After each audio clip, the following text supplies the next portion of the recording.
Hello, I'm Michael, and this is Mike's Basement. In this video, that is definitely going to differ a little from what I usually do, I'm going to answer some questions that I think I would have liked to ask someone who was fairly new at Star Citizen. So let's get going. The first question is, what is Star Citizen? Well, Star Citizen is a crowd-funded spaceman simulator / game where you can take different roles in this universe that we collectively call the verse. You can be a pirate, you can be a cargo hauler, you can be a bounty hunter, you can be an explorer, you can be many different kind of things. So that is basically what Star Citizen is. Crowdfunding means that you don't actually pay to play the game, you merely put in some kind of pledge to the game that you would like to support the further development of the game. So that is basically what Star Citizen is. The next question I would like to ask is, how did you learn about Star Citizen? And that story is actually fairly simple. I follow a couple of guys on YouTube, and one of them is called Arthur Chapman. I noticed at one point that he played a game called Star Citizen, and I vaguely remember to have heard that name before and had some interest in it at that time. So I obviously took a look at those videos and I was immediately sold. The problem was that we didn't really have the money at home to buy a game like that. And also I wanted to see more, but Arthur Chapman had only put up a couple of videos. So I began my search and I fell over another guy called Cobra. He have a channel that's called Cobra TV, and he has a lot of videos of Star Citizen. I think basically what I've only have seen from his hand is video about Star Citizen. He has also made videos about a game called No Man's Sky, but that has no interest for me at the moment. From there on off, it was simply just a matter of asking my wife whether I could get that game as an early Christmas present. And fortunately, after a little bit of thinking time, she said yes. So the next obvious question that I probably would like to ask is, why do you play Star Citizen? And unfortunately, that is a question that I can't answer in a short while, but I'll try to sort of boil it down to sort of the major features that attract me towards the game. So the first thing I would like to mention is definitely immersion. In my opinion, Star Citizen is one of the most immersive space games I have ever played. And I think the reason that is because the developers has taken the time necessary to look at the small but very necessary details. When you walk on a moon, or when you walk in one of the cities, or if you just take a quick tour at one of the ships, you will immediately notice that they have put in small details that are essentially at the time right now completely unnecessary, but yet they are there. For example, in most of the ships you'll see details like sinks, refrigerators, closets, cupboards, stuff like that that you can't really use for anything yet at the game, but they are still there. They have thought about those little details, and those little details give you that feeling that you are actually present where the developers want you to feel to be present. So if you are in a luxury ship, you'll see details that will give you the impression of actually being aboard a luxury ship. Something like saunas, jacuzzis, swimming pools, all those kind of things that you will expect to find aboard a luxury cruiser or anything like that. So that is the immersion that Star Citizen gives you. And also when you're present on moons, they want you to have the feel that you're actually there. That could be the weather, the way wind behaves, the sounds, all of that ties together that notion, that feeling that you are actually present at that position even though you aren't. That is one of the major things that I would like to sort of point out as to why I play Star Citizen.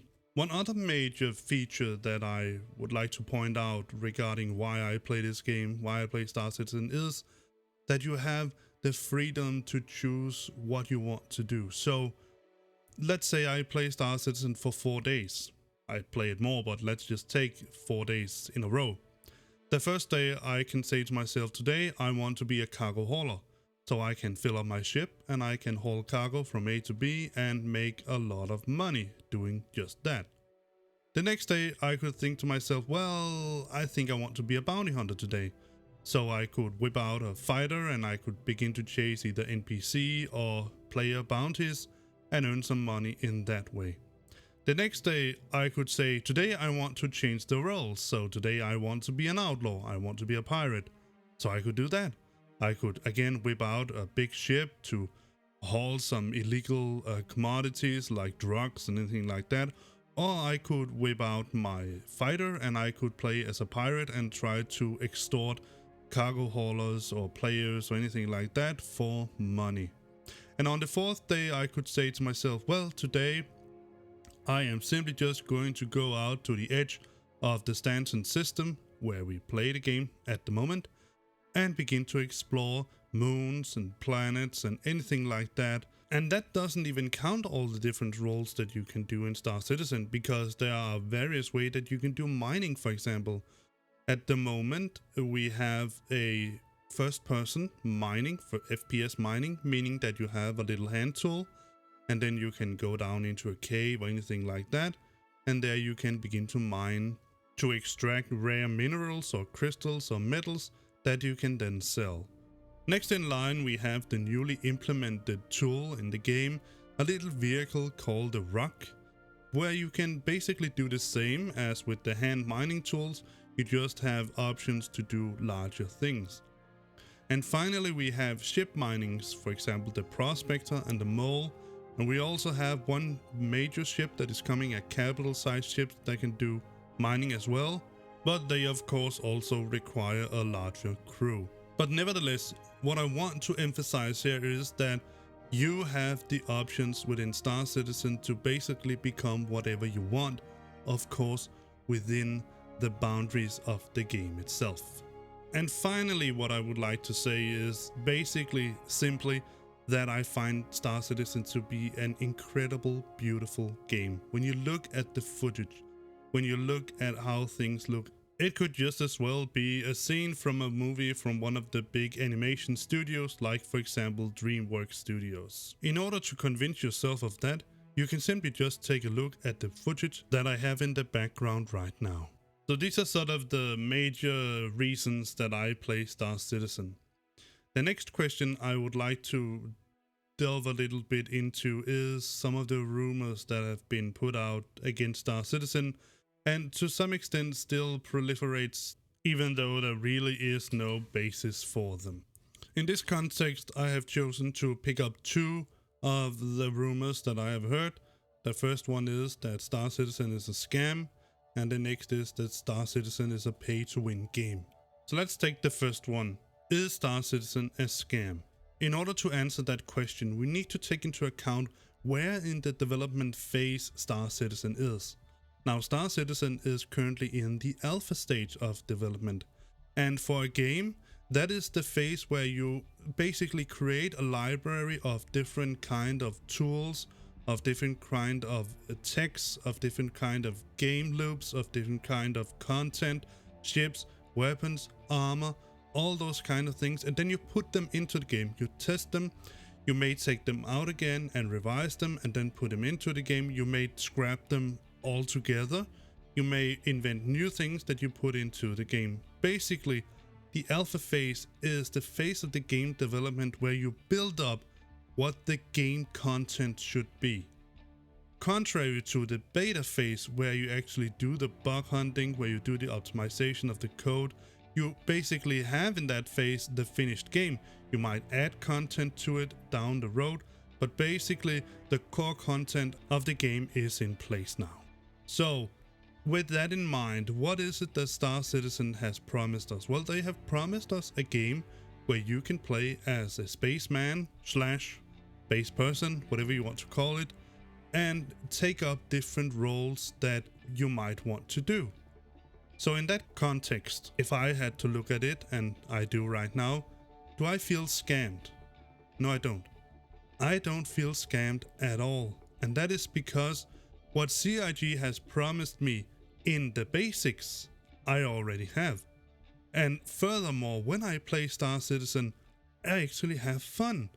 So I would say if I've been scammed by someone, then please make some more scams because I really enjoy my time in Star Citizen.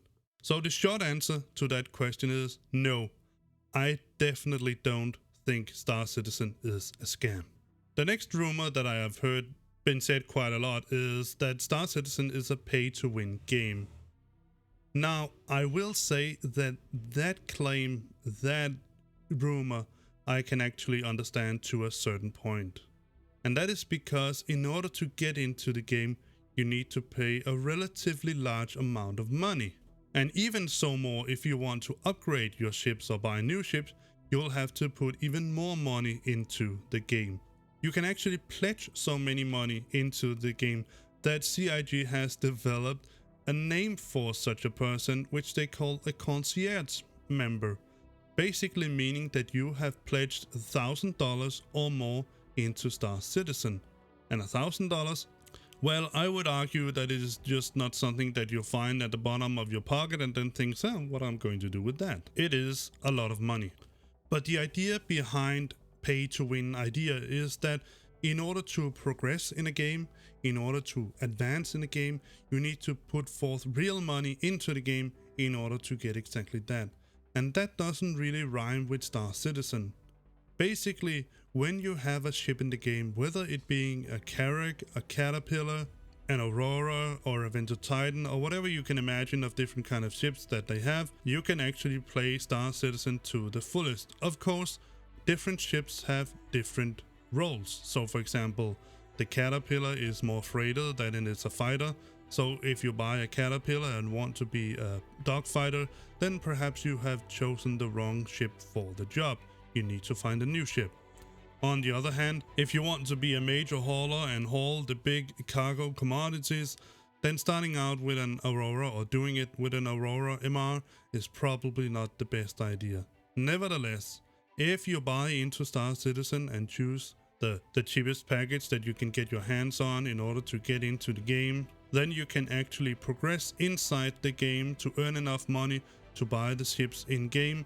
And when we have the tech online in order to save the ships that we buy and everything that we buy in game, the ships that you buy with fake money inside the game will be yours as long as the persistence is upheld, which probably will be until the game is released. So in that context, I would say that no, Star Citizen is not a pay-to-win game, because you don't get a clear advantage of spending more money in the game.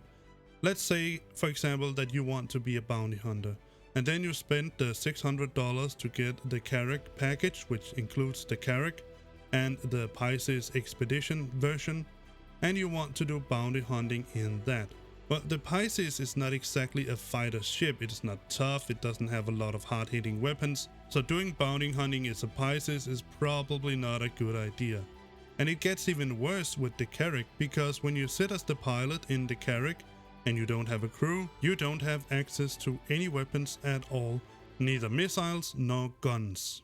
But for a fraction of that price, you could get something like the Cutlass Black.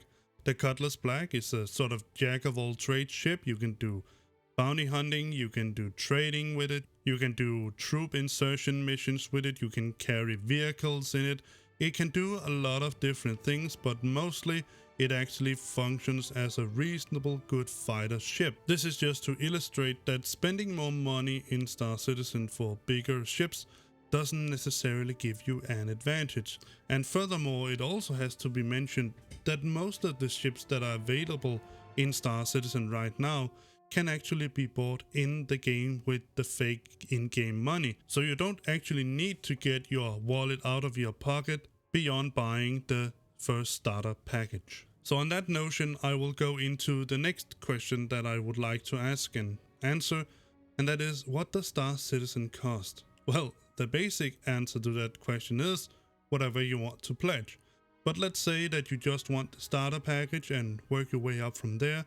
The cheapest one you could get at the moment is either the Mustang Alpha starter pack or the Aurora MR starter pack.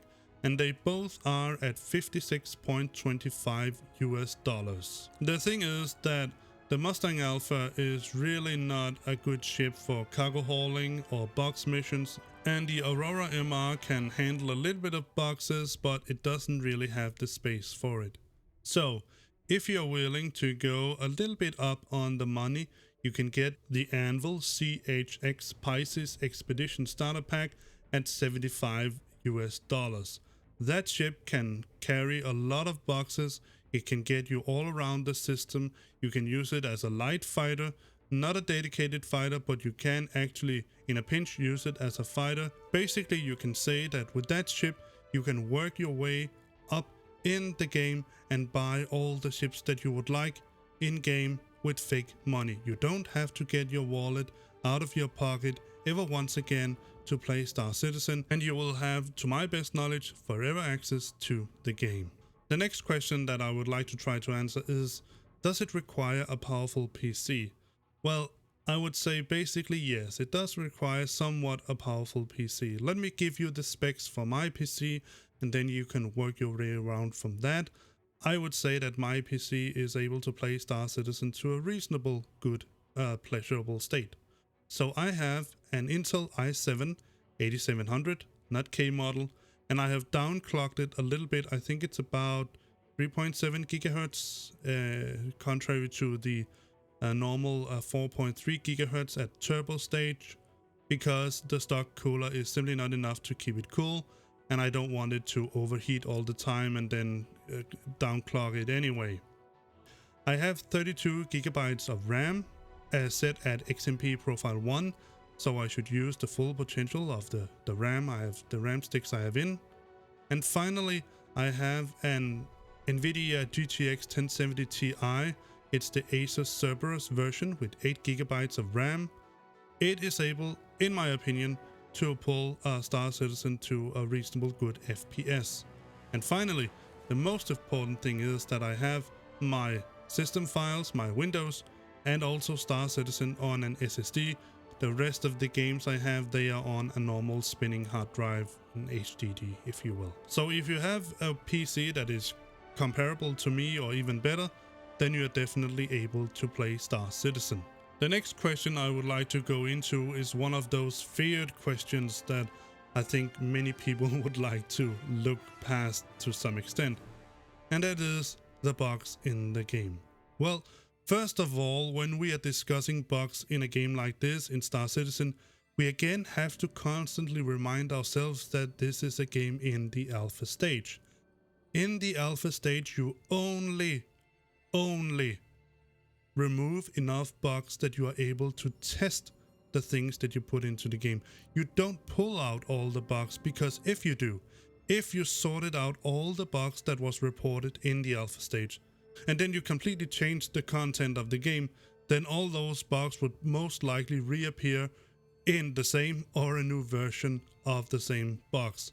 And therefore, in the alpha stage, where you change a lot of mechanics in the game, a lot of the code, then there's simply no idea to sort out all the bugs that are in the game. You only sort out bugs enough that you can test the game and test the content. So in that context, let me try to answer the question. Yes, there are bugs. Are there a lot of bugs? Well, no, not really in my opinion. There are some bugs that are terrible annoying. Let me give you a little example here. In the latest PTU patch, which is 3.10.1, they have, and I take a little exempt of the known issues. Some of the issues that I find most annoying. 1. Hangar doors can remain closed when the hangar is assigned to a landing player's ship, meaning that when you call the ATC to get a hangar and then you fly in through the corridor, then when you get down to the actual hangar, the doors can be closed and you cannot land there. One solution is to try to call the ATC again. They will say that assignment has already been given, but yet the doors will sometimes open nonetheless. 2. When firing at AI ships, they will appear to be desynced and have high packet loss, meaning you hit the ships, but still you don't hit them. That's terrible annoying. And finally, ships can be displayed as unknown after destruction and be available to spawn again, but will not appear on their specified landing pad. Meaning, you are in one station, your ship has been destroyed, you want to respawn it. Usually you will do that by reclaim it, but instead the terminal will say that you can spawn the ship again, you can get it out, but when you press, it will tell you that it cannot spawn the specified ship. And then there are also some of the generic bugs, codes, or states, or whatever you want to call it, where one of the most dreaded is, of course, the 30k error. Now, the 30k error simply means that something has happened between you, the client, and the server. The error usually means that the server has faulted to some extent, cannot run the game anymore, and therefore you are kicked out of the game. But it can just as well be a connection mismatch in your ISP or anything like that. So the 30k error is something that usually just happens, and then you can lose a lot of progress. For example, let's say that you are flying a caterpillar that can haul a lot of cargo. You fill it up with commodities for, let's say, 400,000 UEC. You take off from the outpost, you go into quantum travel, and then the 30k error comes. And you can now say bye-bye to your 400,000 UEC. You will not get that back, because when you get into the game again, you will need to respawn your ship, you will need to reclaim it, you'll get the standard version of that ship without cargo, so the cargo is lost. That is one of the most dreaded errors in my opinion, but there are a lot of other errors that comes up, and there are other bugs that usually tends to show their face when the developers change things. For example, one of the errors that cropped up when they introduced the new 3.10 patch was that at some point the freelancer max that I had at that time lost its headlight. And also for all the freelancers, the starboard engine seemed to be destroyed, even though it did function, so it was more a graphical issue. But nonetheless, those bugs can crop out just out of nowhere when they change something in the game. So the short of the long is, as we say here in Denmark, if you can live with that kind of game, if you can live with those bugs coming and going and then coming again and then perhaps going again, if you can live with the fact that this is an alpha phase where bugs is present, they are noticed, they are known, but they are not fixed because the developers want to do other stuff, then Star Citizen is for you. If not, then perhaps you should wait a little bit, at least until we get into the beta phase, where the emphasis is actually on bug hunting and optimization of the code. So the final question that I would like to answer or go into is, do I feel that there is progress in Star Citizen? Do I feel that we are getting anywhere? Now, in order to answer that question reasonable fair, I also have to take in account that there has been backers of Star Citizen from the very beginning, which to my best knowledge was somewhere around 2013. And from their point of view, they might say that the progress of Star Citizen has been incredibly slow.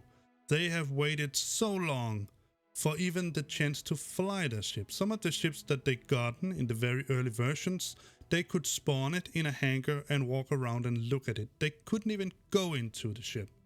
So from their point of view, I can understand why they will say, well, no, not really. Not very fast progress. From my perspective, however, and I got into the game last December, and at that point it was 3.7.2, I think the patch was. So I have whipped out the roadmap here, and I'm just going to take just the locations to show you what has happened.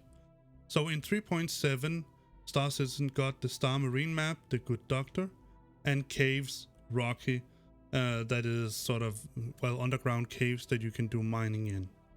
In 3.8, we got the Microtech planet and the new Babbage landing zones, exteriors, and we also got rest stop space stations interior variants, so different variants of the same interior in the space stations.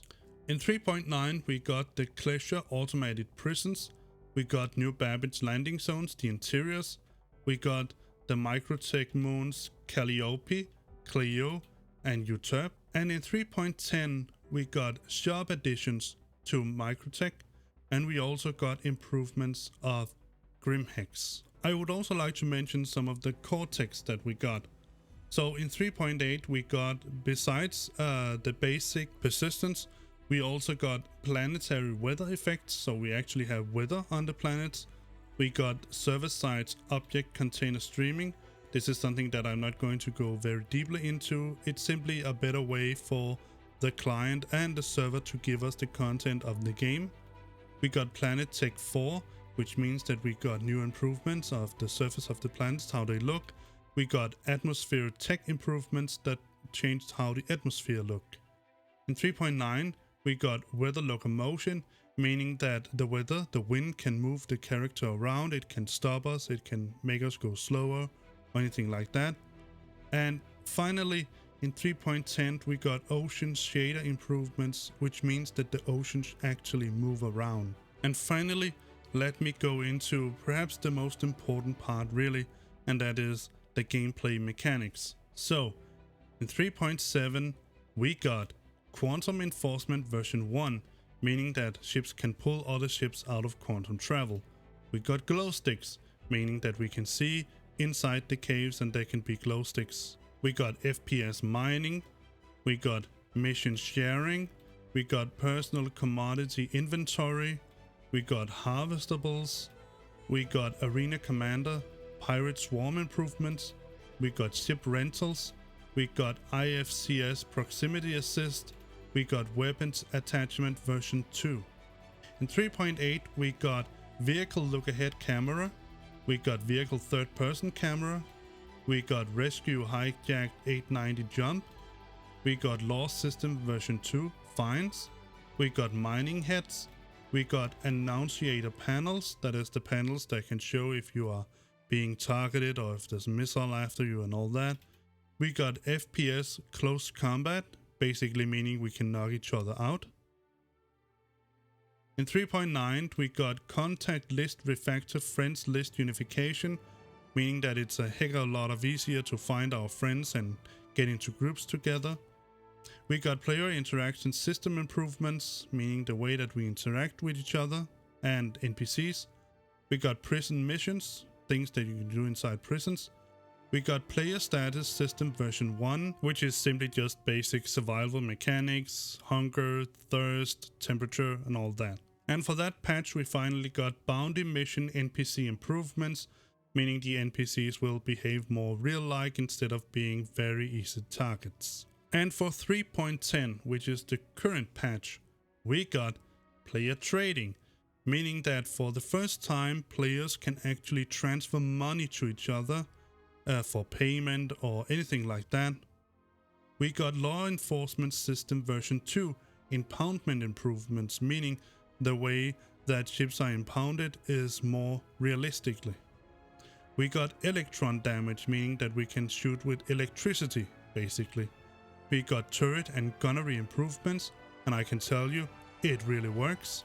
We got thruster efficiency curves and aerodynamics, meaning that wind, the atmosphere actually have an effect on the ships. If you have wings, you have an advantage in atmosphere. We got a new targeting methodology, which I will also say is a major improvement. We got body dragging, so not only could we knock each other out, but when we have done that, we can move each other around.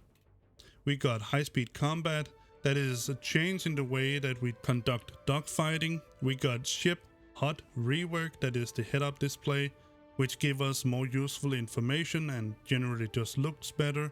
And finally we got a restricted area rework, where we got this in-flight corridor that you need to go in through in order to get to the hangar that you're supposed to land in. So from that point of view, I will argue that there is major improvements and we get a lot of content just through 4 patches, and that is basically from the time that I got into the game and where we are now. But again, I will say that I can completely respect and understand the backers that have been in the game from the very beginning and still seems to think that the progress is going too slow. So the final question I would like to answer here is sort of to wrap it all up for you. And the question is Star Citizen worth it? Well, in reality, the only one that can really answer that question is yourself. If my videos that I've put out of the game can help you to figure out whether Star Citizen is something for you or not, then please give them a like, because that will really help me and make me happy. That means that what I do actually means something. And if this video here has helped you to sort of get an answer to the questions that you sort of had, sort of the initial questions, the questions that I think I would like to ask as a newcomer to the game. If those questions has helped you, then please give me a like for the video. And if you have further questions, then put them down in the comment section below. I will happily answer them if I can. Just remember that I'm not part of the CIG developer community. I don't have access to internal information from CIG or anything like that. I really don't have access to any information that you don't also have access to, but I might be able to help you get access to that information if you would like it. Does this information help you? I really hope so. And if it has helped you enough to decide that you want to get into Star Citizen and be part of the community, be part of the verse, well, then I'll see you in there. Bye bye, until next time.